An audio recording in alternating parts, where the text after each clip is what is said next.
Hello everyone, welcome to my channel. The new iPhones are here. এটার জন্য অনেকদিন ধরে আপনারা ওয়েট করেছিলেন, আমিও ছিলাম। তো কথা না বাড়িয়ে চলুন, let's have a look on iPhone 15 and 15 Pro Max. And let's start with unboxing. Wow, what a looking! দেখলে একটি প্রিমিয়াম ফিল পাওয়া যাচ্ছে। চলুন বক্সের ভেতরে আরও কী কী আছে দেখা যাক।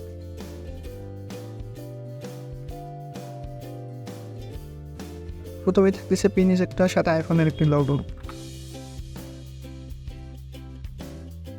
সাথে রয়েছে type C braided charging cable.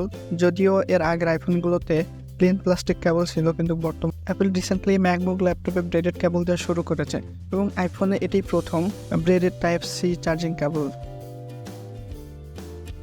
মজার ব্যাপার হলো আপনি চাইলে এখন অ্যান্ড্রয়েডের চার্জার দিয়েও আপনার ফোন চার্জ করতে পারবেন। আইফোন 15 Pro Max আপনি 4টি কালার ভেরিয়েন্ট পাবেন: black titanium,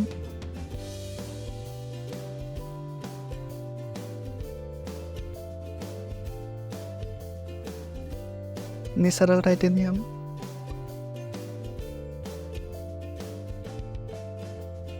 blue titanium and last one white titanium. যদিও আমার কাছে ব্লু টাইটানিয়ামটা বেস্ট মনে হয়েছে, তবে এটা অবশ্য পার্সোনাল প্রিফারেন্সের ব্যাপার। হোয়াইটটাও জোশ লাগছিল।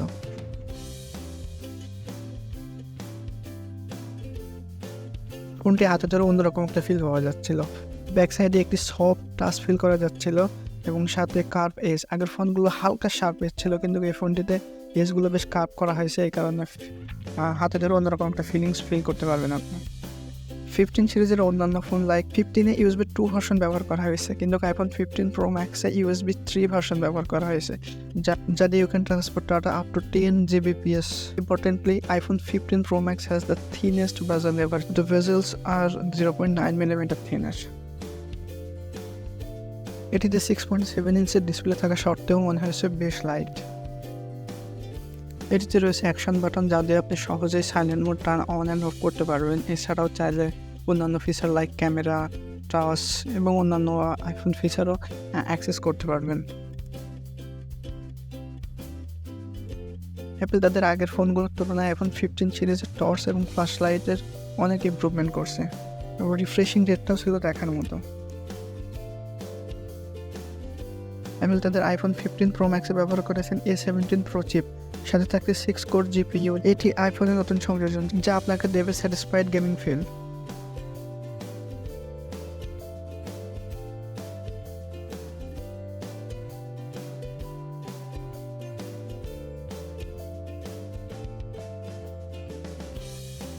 যদিও হাইস্ট গ্রাফিক্স এবং 60 FPS সেটিংয়ে জেনচিন খেলার সময় বেশ লক্ষ্য করেছি। আই থিঙ্ক এখন সময় এসেছে অ্যাপেলের তার গেমিং পারফরমেন্সের দিকেও নজর দেওয়ার। ক্যামেরাতেও বেশ ইমপ্রুভমেন্ট লক্ষ্য করা যায়। 12 মেগাপিক্সেল আলট্রা ওয়াইড ক্যামেরার সাথে রয়েছে 48 মেগাপিক্সেলের মেইন ক্যামেরা, যেখানে আপনি পাচ্ছেন 4K 796x1290 রেজলিউশন ভিডিও করার সুবিধা, সাথে 5x for photo and 10x for video optical zoom option, এবং আরও পাচ্ছেন নাইট মোড পোর্ট্রেটের সুবিধা। ক্যামেরাতে ফটোর ডিটেলসও অনেক ভালো ছিল এবং আরও থাকছে 120 মিলিমিটার টেলিফটো লেন্স, যা দিয়ে আপনি চাইলে পার্টিকুলারলি কোনো অবজেক্ট বা ফেসের ডিটেলস পোর্ট্রেট ফটো নিতে পারেন। স্টোরেজ ভ্যারিয়েন্টের ভিতর আপনার সামনে থাকছে 256 GB থেকে 1 TB স্টোরেজের হিউজ স্টোরেজ অপশন। এখানে কিন্তু নসের পরিবর্তে ডাইনামিক আইল্যান্ড ব্যবহার করা হয়েছে, যা আইফোন 15 সিরিজে নতুন ইন্ট্রোডিউস করা হয়েছে। আপনি চাইলে আলাদা 2টি অ্যাপসের নোটিফিকেশন একই সাথে অ্যাক্সেস করতে পারবেন। এভাবে ইউটিউব প্লে করে টাইমারও সেট করে দিতে পারেন। আগের ফোনগুলোতে নজের উপর টাচ করলে কিন্তু কিছুই হতো না, কিন্তু ডাইনামিক আইল্যান্ডের উপর টাচ করে আপনি ফোন ইউজ করতে পারবেন। ইভেন গেমিংয়ে ফায়ার করতেও কোনো অসুবিধা হয়নি। 2টি ফোন এভাবে টাচ করালে কন্ট্যাক্ট ইনফরমেশন শেয়ার হয়ে যাবে, যদিও 2টি ফোনেরই সেটিং থেকে সেটি অন থাকা লাগবে। ওকে, এখন যদি ব্যাকপ্যাকের কথা বলি, তাহলে থাকতেছে silicone case with adequate texture, যা আপনাকে গ্রিপ এবং অনেক ভালো একটা ফিল দেবে। আগের প্রো সিরিজে ছিল এমন অনেক ফিচার, কিন্তু এবার পেয়ে যাচ্ছে নন প্রো সিরিজে, লাইক 6.1 ইঞ্চি স্ক্রিন, A16 বায়োনিক চিপ, এটির হাইট 5.81 ইঞ্চি। যদিও i14 Pro Max-এর হাইটও 5.81 ইঞ্চি ছিল, কিন্তু কোটির ওয়েট ছিল 206 গ্রাম, কিন্তু এটির ওয়েট 171 গ্রাম, অর্থাৎ iPhone 14 Pro Max-এর তুলনায় এটির ওয়েট কিন্তু অনেক লাইট।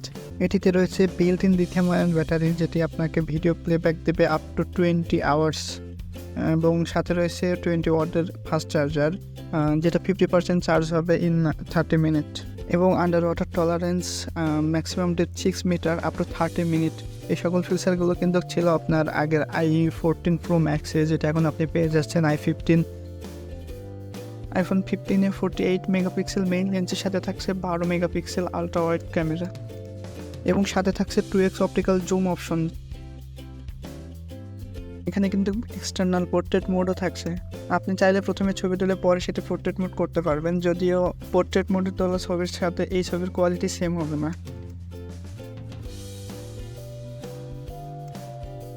এখানে দেখুন একটা পোর্ট্রেট মোডে তোলা এবং একটা নর্মাল মোডে তুলে পোর্ট্রেট করা, দুটার কোয়ালিটি কিন্তু সেম না। তারপরেও আপনি চাইলে নাইট মোড বা ডে মোডে ছবি তুলতে পারেন এবং ক্যামেরার কোয়ালিটিতে অনেক বড় একটা পরিবর্তন লক্ষ্য করতে পারবেন। এটিতে ব্যবহার করা হয়েছে A16 Bionic chip সাথে 5 কোর GPU, যা আপনাকে অন্যরকম একটা গেমিং এক্সপিরিয়েন্স ফিল করাবে।